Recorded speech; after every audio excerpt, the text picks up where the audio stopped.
Hi folks, it's Jake here at Canadian Cutting Edge, and I've got a big folder for you guys today. This is the Enlan EW042. Again, another knife that I've had for quite a while that I thought GearBest stopped carrying because there's a long time, about 6 months, that it was not in stock. At least I think it was roughly about that long.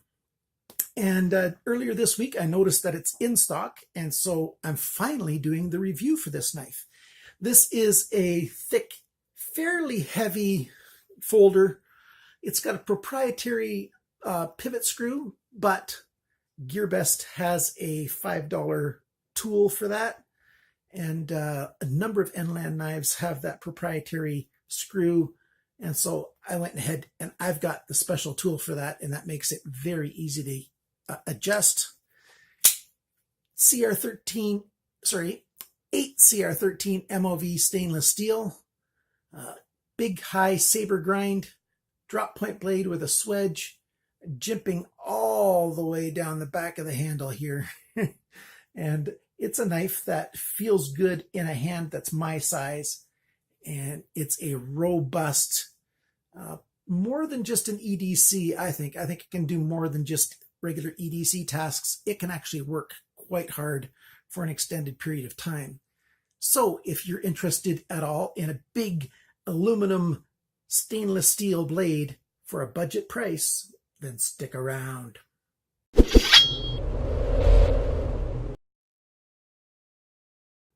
first thing that people will notice when they get this knife is that it is tricky to deploy the blade. The issue is with this thumb stud. The thumb stud doesn't have very good access across the this aluminum liner here. What you have to do is you have to get your thumb, sort of the meat of it, just a little bit underneath there so that you can flip the blade out. It doesn't require an awful lot of power. The detent's pretty good, but it's not excessively strong.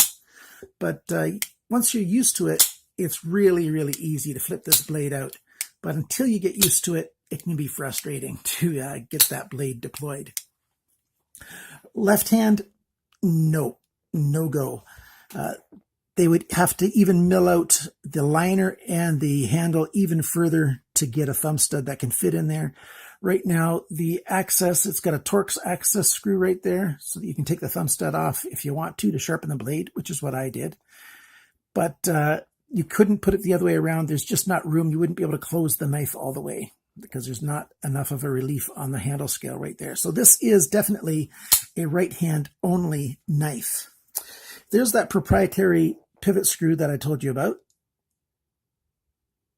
And I'll show you a picture of the tool that you need for that.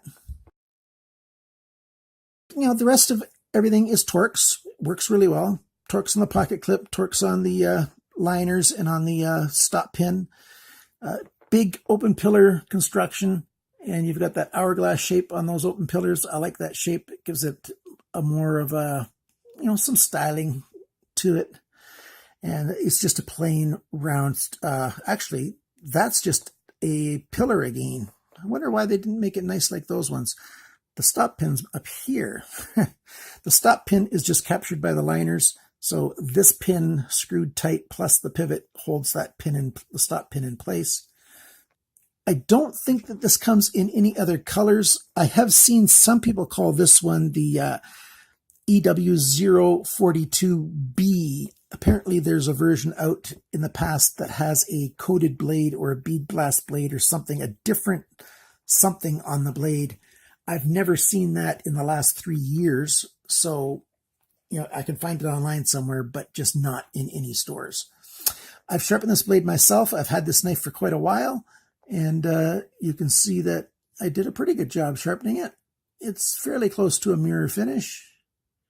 I just quickly sharpened it on my TS Prof K02 system. Nice plunge line right there. The ricasso looks nice. It's just a flat satin finish. The blade styling is nice. It's a nice simple knife, and it looks good. A slight drop point there, and I think it gets good points for styling from the pivot forward. And the styling cues back here Hey, I like that as well. It's a good looking knife if you ask me. And of course, some people will disagree. I have no issue with that. Got a nice elongated lanyard hole right there. We've got jimping all across the back here that you can see on the liners and on the handle scales. And a little bit of jimping on the beginning part of the back of the blade on the spine right there. No jimping on the inside or belly part of the handle, except for on the liner lock. So it's easy to release that arm and close the knife. Lockup is just a little bit later than I like on a brand new knife. It's right close to the midpoint, but lockup is solid. No blade play, really good.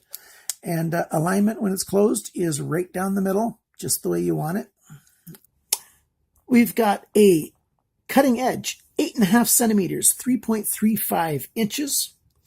Blade length, so from the end of the handle scale right here to the tip, 9.1 centimeters, 3.54 inches. Blade thickness, I measured right behind the thumb stud right there. We've got 3.33 millimeters, which is 0.1315 inches. A good stout blade without being super fat. The thickness of the edge behind the grind, I measured about almost an inch in from the end of the handle, right here where you usually do most of your cutting. And that's where I'm going to be measuring most of the time on these knives, because you often do a lot of cutting right there. And that is 0.67 millimeters. That's 0.0265 inches. And it gets a little bit thicker here at the belly of the knife.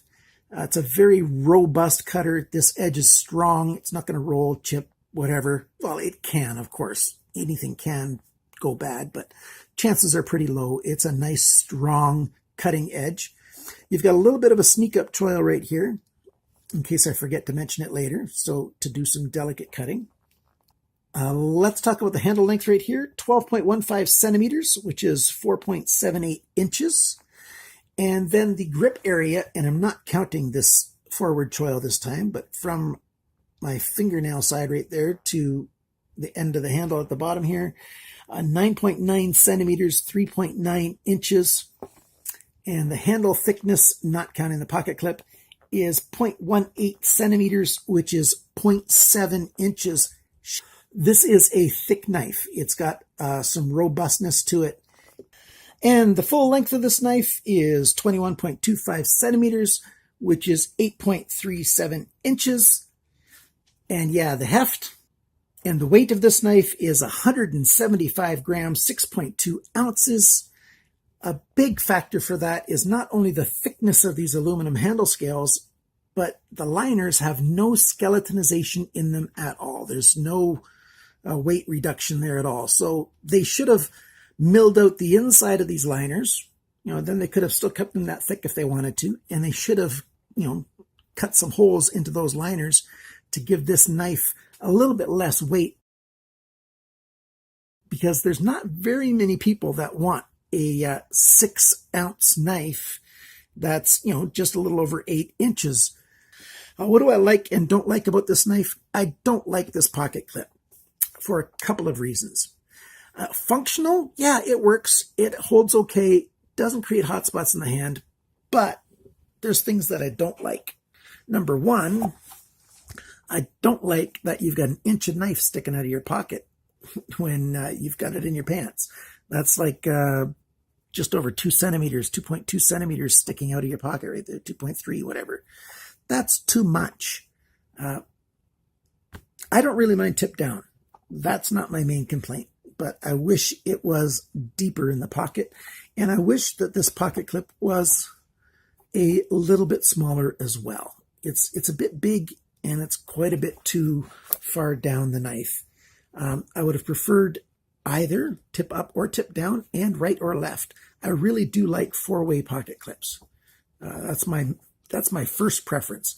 But if we do have to have a tip down pocket clip, I'm wishing for a deeper carry. That's for sure. So that's what I don't like about that pocket.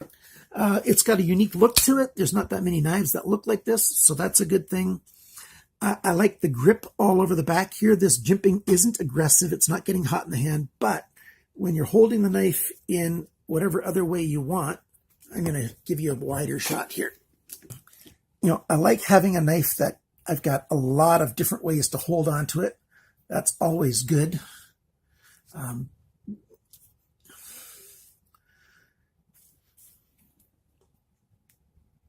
Sneak up on the choil like that.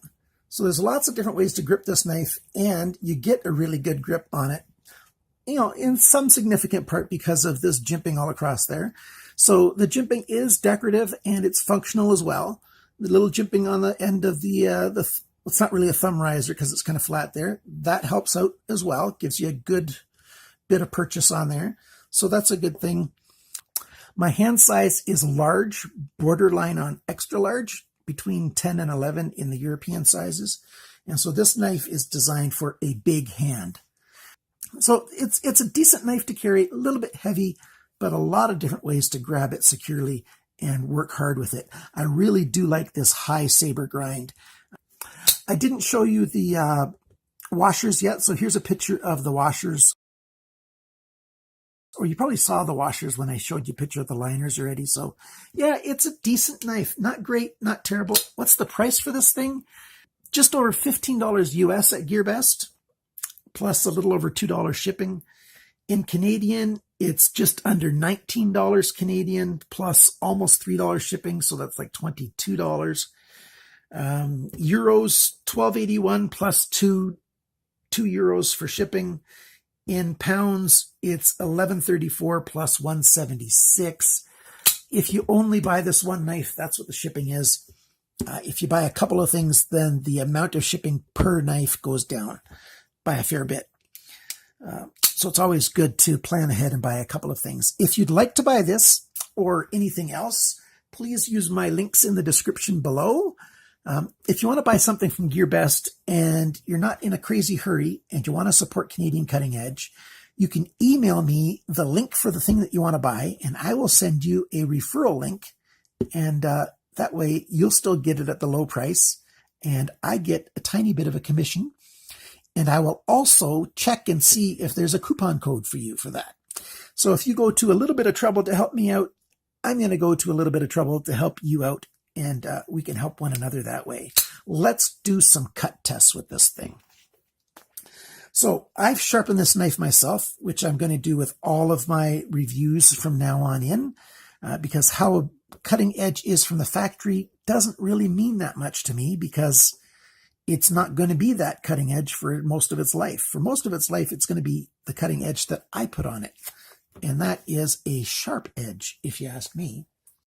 It cuts really, really well. You can, cut a little wave in there.